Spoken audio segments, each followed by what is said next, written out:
Olashop je e-shop zameraný na moderný bytový textil a doplnky, ktoré vnášajú do domácností štýl a útulnosť. V apríli 2024 sme s klientom nadviazali spoluprácu v zlomovom období.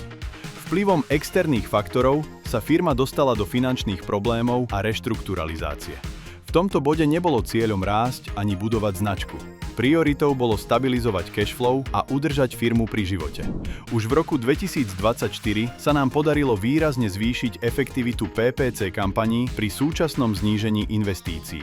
Tento prístup vytvoril základ, na ktorom sme mohli stavať aj v roku 2025. Od roku 2024 do augusta 2025 sme fungovali v obmedzenom režime. Všetky rozhodnutia v kampaniách boli podriadené jedinému cieľu – maximalizovať návratnosť a generovať hotovosť. Hranica zmysluplnosti bola jasná – PNO pod 20%. Aj napriek reštrukturalizácii sa nám podarilo medziročne zvýšiť obrat e-shopu o 8% a udržať PNO na úrovni 15,72%. Nejde o wow efekt, ale o reálny biznisový výsledok, ktorý firme umožnil zvládnuť najnáročnejšie obdobie a úspešne ukončiť reštrukturalizáciu. Po ukončení reštrukturalizácie v auguste 2025 nastal zásadný zlom. Prvýkrát po dlhom období sme mohli prejsť z defenzívnej stratégie na kontrolovaný rast. A časovanie bolo kľúčové. Stála pred nami najsilnejšia sezóna roka. Silná sezóna prinášala veľký potenciál, ale aj riziko. Príliš agresívne zľavy by mohli zmazať všetko, čo sa dovtedy podarilo zachrániť. Aj preto sme zľavy nastavovali tak, aby podporili predaje a zároveň zachovali zdravú maržovosť a návratnosť. Na základe dát z účtovníctva, GA4 a kampaní sme zanalyzovali výkonnosť produktov a rozdelili ich podľa ich reálneho prínosu pre biznis.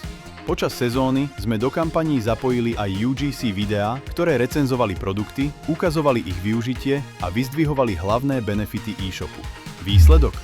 V období september až december 2025 vzrástol celkový obrat e-shopu o 25%, PNO sme udržali na úrovni 14,52% a obrat z PPC kampaní vzrástol o 56%. Referencia od klienta. Signity bola schopná nastaviť PPC kampane spôsobom, ktorý pri nižších nákladoch dosahuje vyššiu efektivitu predajov a mierne vyššie predaje ako predchádzajúci dodávateľ. Ak by sme začali spoluprácu skôr, do zlej finančnej situácie by sme sa nedostali. V náročnom období sme sa stali partnerom klienta, ktorý mu nepomáhal len s PPC kampaňami, ale aj so strategickými rozhodnutiami, ktoré majú priamy dopad na stabilitu a ďalší rast firmy.